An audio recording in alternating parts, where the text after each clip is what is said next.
तो पाटिल जी, सबसे पहले मेरा ये सवाल है कि बीजेपी में महानगर अध्यक्ष की क्या भूमिका होती है? जैसे भारतीय जनता पार्टी लोकतंत्र में विश्वास करती है जी। और यहाँ पर एक लोकतांत्रिक प्रक्रिया के तहत किसी भी दायित्व पर लोगों को नियुक्त किया जाता है।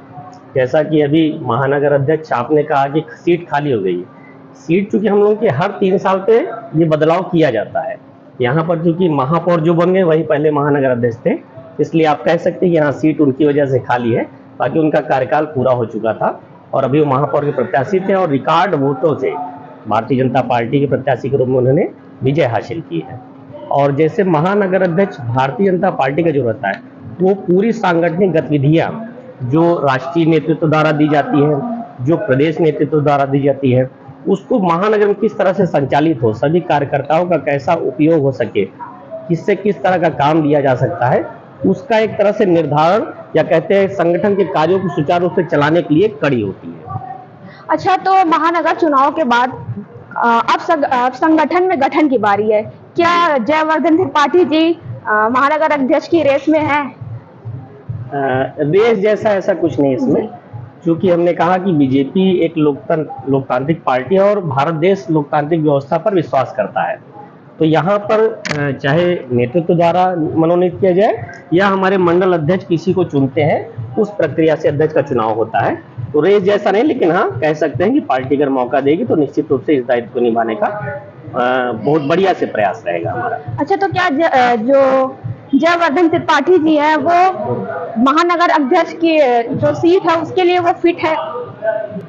सीट जैसे प्रयाग महानगर की अगर हम बात करें तो ये इलाहाबाद विश्वविद्यालय और इलाहाबाद हाई कोर्ट और संगम के रूप में मुख्य रूप से जाना जाता है। तो चूंकि पूर्व में मैं अखिल भारतीय विद्यार्थी परिषद, युवा मोर्चा, भारतीय जनता पार्टी और अभी वर्तमान में विधि प्रकोष्ठ का चूंकि मैं महानगर संयोजक हूँ, और जैसा कि आप लोगों की जानकारी होगी, इस पिछले कार्यकाल के दौरान विधि प्रकोष्ठ ने सभी विधानसभा में बड़े बड़े कार्यक्रम, जिसमें मतलब 1000-1500 अधिवक्ताओं की संख्या रही, उसको किया और पूरे मंडल स्तर तक जाकर पहली बार विधि प्रकोष्ठ की टीम गठित की। तो महानगर के अंदर पूरे मंडलों में तीनों विधानसभाओं में काम करने का मेरा अपना एक अनुभव है और छात्रों से विशेषकर जो बड़ी संख्या में यहाँ पर रहते हैं महानगर में, और अधिवक्ता वर्ग से, बाकी पार्टी के पदाधिकारी होने के नाते पार्टी के सभी कार्यकर्ताओं से व्यक्तिगत संबंध, चाहे वो वरिष्ठ हो चाहे युवा वर्ग हो, सभी से एक तारतम्य बना के चलने का प्रयास करता हूँ और लोगों द्वारा इसकी सराहना भी की जाती है और जहाँ कहीं कमी होगी उसको और सुधारने का ही प्रयास करूंगा। तो रेस या जो भी आप कहें कि एलिजिबिलिटी, ये आप लोग ज्यादा अच्छा बता पाएंगे जी, तो अच्छा ही करने का प्रयास किया जाएगा। अच्छा, ये बताइए त्रिपाठी जी, बीजेपी ने पहले नोटबंदी की, अब 2000 के भी नोट बंद कर दिए, क्या पता कल 500 के भी बंद हो जाए, तो कैसे चलेगा इस तरह से?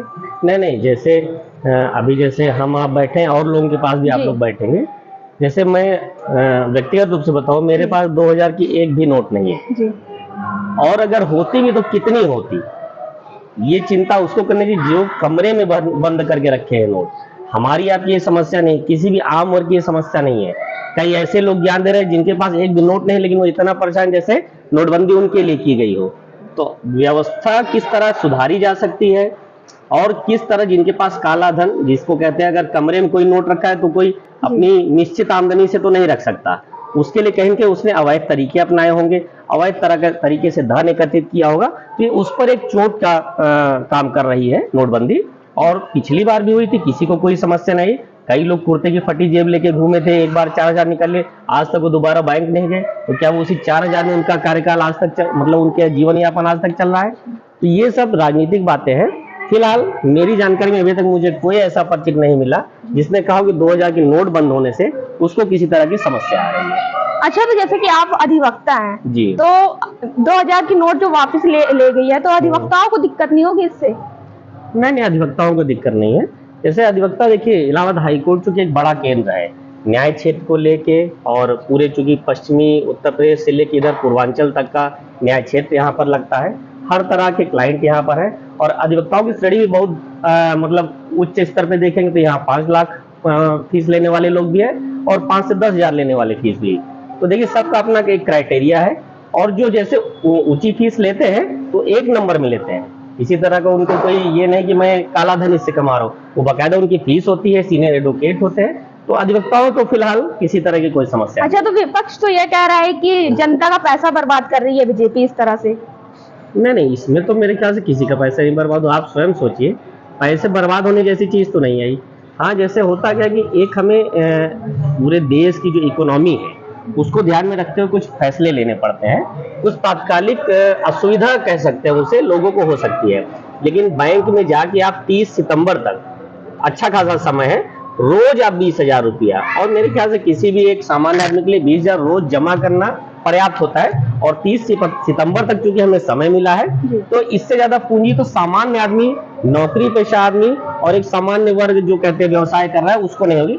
हाँ, जो बड़े व्यवसायी वो अपने बड़े स्तर पे कंपनियों के काम कर रहे हैं, तो वो तो उनके लिए क्राइटेरिया है, तो वो तो उसमें आएंगे। जो अवैध कमाई होगी वो निश्चित रूप से एक करेंगे। और पहले भी चूंकि आधार और पैन लिंक है, मोबाइल नंबर लिंक है, तो ये एक तरह से काला चिट्ठा जिसका होगा वो सामने आएगा। सामान्य आदमी इस नोटबंदी या 2000 के नोट बंद होने से एकदम भी प्रभावित नहीं होगा। अच्छा, जयवर्धन जी ये बताइए, गर्मी बहुत बढ़ गई है, तो जो नोटबंदी हुई है 2000 की, उससे लोगों में भी गर्मी बहुत ज्यादा बढ़ गई है, तो ऐसे में आप जनता को क्या संदेश देना चाहेंगे? नहीं, जैसे नोट से क्या फर्क पड़ेगा ये तो अलग चीज है, लेकिन हाँ, कहीं न कहीं ये जरूर है कि आप गर्मी बढ़ गई है तो घर में रहने का प्रयास करिए। हीट स्टिक बहुत तेजी से चल रहा है, ठंडा पानी पीजिए, बाहर निकलिए तो एक अंगोछा, जो सांस्कृतिक भाषा इसको कहते हैं, उसको डालकर निकलिए। बाकी नोट की गर्मी से कोई फर्क नहीं पड़ने वाला। चलिए, धन्यवाद। बहुत बहुत धन्यवाद।